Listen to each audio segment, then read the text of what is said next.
खुलुमबाय लोगोफोर, गोजोन फुंबिलि बयनिसिमबो। नोंथांमोनखौ डियार ब्रह्म चेनेलाव आरो फिन खेबसेबाव बयखौबो बरायनाय बावहरबाय। आं दिनै नोंथांमोननि सिगाङाव आरोबाव माखासे खौरां लानानै फैबावलायबाय। आसा खालामो नोंथांमोनहा खौरांखौ नायनानै मोजां मोनगोन। आरो नोंथांमोनहा बेबादिनो सानफ्रोमबोनि खौरां मिथिनो थाखाय चेनेलखौ साबस्क्राइब खालामनानै लादो आरो खौरांखौ नायनानै मोजां मोनदोंब्ला अन्नानै लाइक, शेयार आरो कमेन्ट खालामनानै होलांब्लानो जाबाय।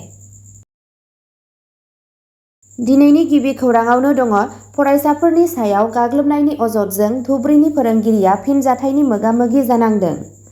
आसामनि धुबुरीनि गंसे सोरखारि हौवासा गोजौसिन गेजेर फरायसालिनि सासे फोरोंगिरिया सानै थाखो 7 नि फरायसाफोरखौ थुलुंगा होआलासै बुनायनि थाखाय गोख्रों सोंखारिनायजों मोगा-मोगि जानांदों। दायनिगिरि फोरोंगिरि आमिर हुसैना बुंनाय बायदिब्ला सासे फरायसानि खर'आव बुदोंमोन आरो बिथांनि खानाइखौ नारसिननानै सिनदोंमोन। फारसेथिं गुबुन सासेया आखाइयाव गोब्राब जखम जादोंमोन। हुसेननि बेरेखायै थाबैनो राहा लानो दाबि खालामनानै बिमा-बिफा आरो समाजनि सोद्रोमाफोरा रागा जोंखांदों।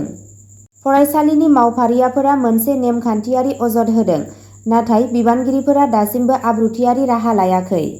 बे जाथाया मावफारियाफोर आरो बिमा-बिफाफोरनि गेजेराव जेंना सोमजिहोदों, जायफोरा थाबैनो आयेनारि राहा लानो खावलायदों। दाबिफोरनि मादाव दङ दायनिगिरि फोरोंगिरिखौ गोख्रै दोनथ'नाय, गोख्रोङै आब्रुथियारि राहा, फरायसाफोरखौ गाज्रि बाहायनायनिफ्राय रैखाथि होनाय। बिबानगिरिफोरा थासारिखौ सुस्रांनो आरो मोनसे रैखाथि गोनां सोलोंथाइनि आबहावाखौ रोखा खालामनो नारसिनजागासिनो दं। नैथि खौराङावनो दङ दिल्लीयाव 300 कौटि रां आरजिग्रा नंखाय भिजा रेकेटखौ हमदों। खौरां बिजोंनिफ्राय मिथिनो मोननाय बायदियैब्ला मैया पुलिसआ दिल्लीनि बायजोआव सोलिबाय थानाय मोनसे नंखाय भिजा रेकेटखौ फोजोबस्रांदों, जाय थांनाय 5 बोसोराव 4,000 निफ्राय 5,000 नंखाय भिजा दिहुननानै 300 कौटि रां आरजिदोंमोन। दिल्ली बिरखं गाथोनाव सासे सुबुंखौ नंखाय सुइडिश भिजायाव इटाली थांनो नाजानायाव हमनायनि उनाव बे रेकेटखौ नागिरना मोनो। पुलिसआ दासिम 6 सुबुंफोरखौ खाबाय होनना खौराङाव मिथिनो मोननाय जादों। थामथि खौराङाव दङ इउपिआव फिथाइ-सामथाइनि जुसआव हासुदै गलायनायनि दायाव जुस फालांगिरिखौ हमदों। इउपिआव मोनसे सोमोनांथाव आरो मुगैथाव जाथाय जादों। खौरां बिजोंनिफ्राय मिथिनो मोननाय बायदियैब्ला आमिर मुंनि सासे जुस फानग्राखौ खानाय जादोंमोन। फारसेथिं बिथांनि गलायाव खामानि मावग्रा सासे हौवासाखौ उत्तर प्रदेशनि गाजियाबादआव हासुदैजों गलायनाय ग्राहकफोरनो जुस जाहोनायनि दायाव हमनाय जादोंमोन। पुलिसआ बुंदोंमोन दि जायगानि सुबुंफोरखौ अजदनि उनाव खानाय जादोंमोन। पुलिसआ बुंदोंमोन दि जुस मिरुआव मानसिनि हासुदै गोनां मोनसे केन मोननाय जादोंमोन, नाथाय फानग्राया जेबो गोजोनथाव फिननाय होनो हायाखैमोन। दायो नायबिजिरनाया सोलिगासिनो दं। ब्रैथि खौराङाव दङ आसामाव मैया जेबो गाज्रि जाथाय जायाजासे एडिआरइ ग्रेड 3 नि थिसनथाइ आनजाद खुंफुंनाय जादों। खौरां बिजोंनिफ्राय मिथिनो मोननाय बायदियैब्ला रायजोनि 2,305 आनजाद मिरुफोराव जेबो हेंथा सोमजियालासै एडिआरइ ग्रेड 3 सोरखारि मासिफोरनि थाखाय आसाम थोंजों थिसनथाइ आनजाद एडिआरइआ रबिबाराव जाफुंसारै खुंफुंजादोंमोन। गोरा रैखाथि राहाफोर आरो इन्टारनेट सिबिथाइफोरखौ अरायथा नङै दोनथ'नाया मोनसे हेंथा गैयै बिखान्थिखौ रोखा खालामदोंमोन। गिबि मन्थ्रि हिमन्त बिश्व शर्माया आनजादनि जाफुंसार जानायाव गोजोननाय फोरमायदों। मावख'गिरि आरो मावफारियाफोरखौ बिथांमोननि नाजानायनि थाखाय साबायखर बावदों। जानो हाथाव गाज्रि आखुफोरखौ होबथानो थाखाय फुंनि 10 रिंगानिफ्राय बेलासिनि 1:30 रिंगासिम इन्टारनेट सिबिथाइफोरखौ बन्द खालामनाय जादोंमोन। 11 लाखनि बांसिन बिनायसाफोरा 2,305 मिरुफोराव आनजाद होदोंमोन, जेराव 429 मिरुफोरखौ गावसोरनि जायगा आरो थगायनायनि जारिमिननि थाखाय सेन्सिटिभ महरै सिनायथि होनाय जादोंमोन। बिनायसाफोरनि थांलाय-फैलायखौ सुबिदा खालामनो थाखाय जर'खा ट्रेनफोरखौ सालायनाय जादोंमोन। सेकेन्डारि एजुकेशन बर्ड अफ आसामआ 3थि थाखोनि मासिफोरनि थाखाय आनजादखौ नायदिंदोंमोन होनना खौराङाव मिथिनो मोननाय जादों। 5थि खौराङाव दङ झारखन्डआव 660 कौटिनिबो बांसिन बेसेननि रेलवे बिथांखिफोरखौ बावनानै अन्थाइ खाम्फा गायसनदों गाहाय मन्थ्रि मदिआ। खौरां बिजोंनिफ्राय मिथिनो मोननाय बायदियैब्ला मैया रबिबाराव गाहाय मन्थ्रि मदिआ झारखन्डआव 660 कौटि रांनि रेलवे प्रजेक्ट बेखेवदों। गाहाय मन्थ्रि नरेन्द्र मदिआ झारखन्डआव 660 कौटि रांनि बांसिन बेसेननि अन्थाइ खाम्फा गायसनदों आरो रेलवे मावथांखिफोरखौ बावसोमदों। बे मावथांखिफोरनि थांखिया ओनसोलाव फोनांजाब आरो रांखान्थियारि जौगानायखौ बांहोनाय। हाबाफारिफोरनि मादाव दङ गोदान रेलवे लाइनफोर, आपग्रेडेड स्टेशनफोर आरो बांसिन माल रोगाग्रा सुबिदाफोर। बे राहाया जायगानि सुबुंफोर, फालांगिफोर आरो दावबायारिफोरनो मुलाम्फा होगोन आरो गासै जिउनि गुनखौ साबसिन खालामगोन होनना मिजिंथिनाय जादों। बिथायारि सानज'थाय जौगानायाव पीएम मदिनि गोसो होनाया भारतनि हान्था-मेलानि नुथायखौ सोलायहोबाय थादों।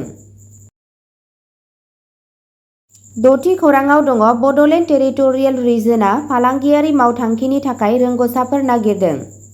बड'लेण्ड टेरिटरियेल रिजन (बिटिआर) सरकारा क'क्राझार जिल्लायाव गावनि जानो गोनां फालांगियारि जौगाथाय हाबाफारियाव बिहोमा होनो थाखाय रोंग'थि गोनां फालांगियारिफोरखौ नागिरगासिनो दं।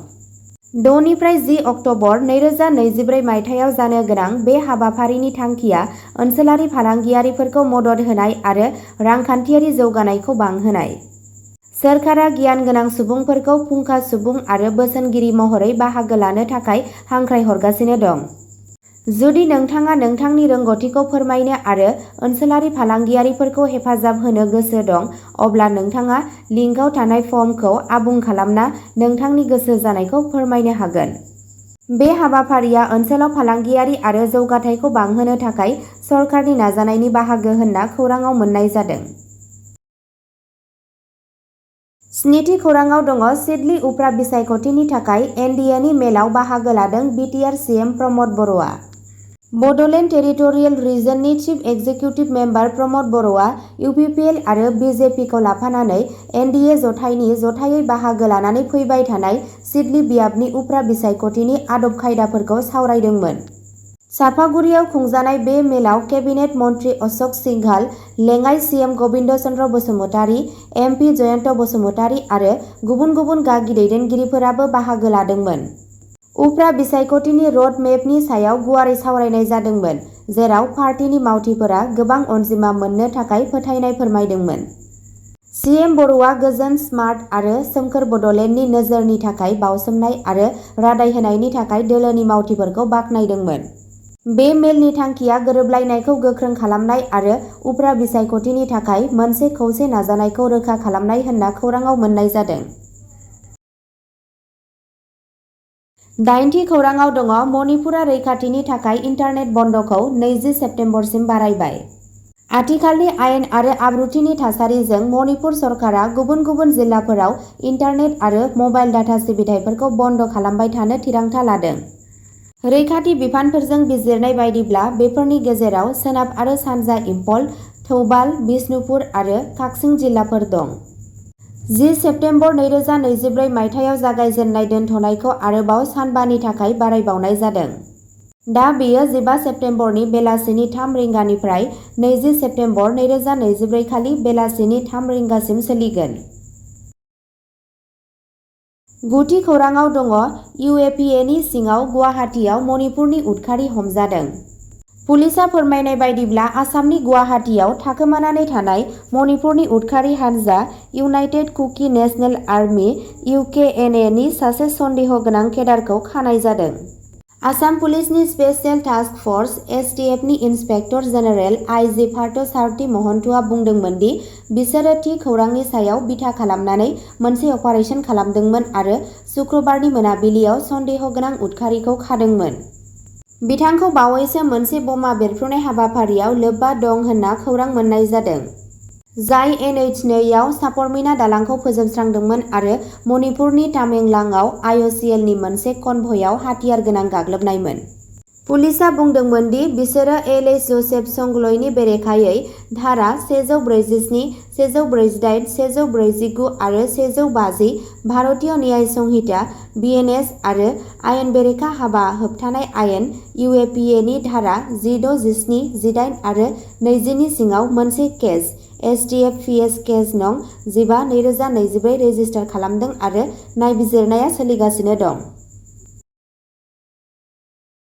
अब्ला दिनैनि खौरांआ एसेनोसै। नोंथांमोनहा सानसेनि फानजामुथिखौ नायनानै मोजां मोनोब्ला सानसेनि फानजामुथि नायनो थाखाय स्क्रिनाव होनाय चेनेल बड इनफ' पइन्टआव थांनानै नायहैनो हागोन। चेनेलनि लिंकखौ डिस्क्रिप्शनाव होनाय जादों।